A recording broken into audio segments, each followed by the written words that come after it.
Hello, and this is our last chapter in this wonderful book, Fervent by Priscilla Shirer.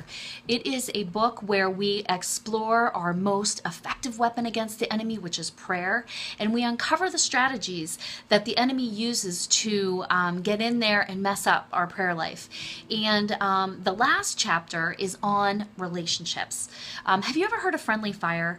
It is a situation that happens sometimes in the military where they accidentally come under fire from their own team or their own side or their own unit. Friendly fire happens all the time in our lives. Friendly fire is almost always a result of our enemy. Families, friends, church families. See, together, believers are a mighty force and strong against the enemy, and Satan knows that, which is why he is so intent on dividing us. Dividing our families, dividing our friendships, dividing us in the church. Heck, look at our country, would you? We are so divided, and the devil hates it when we are united. He loves to untie us. He does not like us to be united. And prayer greases the friction between us.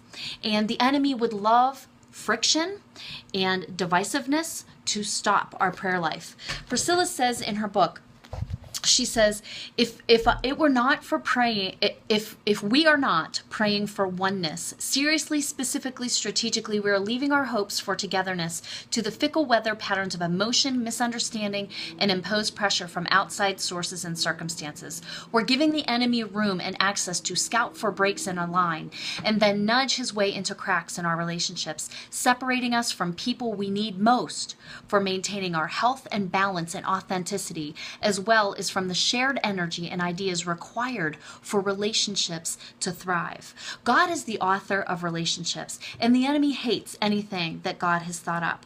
So we need to be fervently praying for unity of all believers, that we may be a beacon of hope to others, because it is that unity that is a beacon to others. It is a billboard, if you will, for how God's people are supposed to function. For peace, wholeness, and wellness is what unity is all about. And when we can exhibit that to the outside world, they want what we have, which is why the enemy is so hell-bent on destroying it. So I want to encourage you to incorporate in your prayer life prayers for unity for all believers, for our families, for our churches, for our country. So as you examine your strategies for effective prayer, please pray for unity in relationships.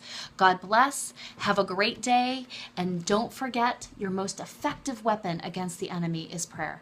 God bless.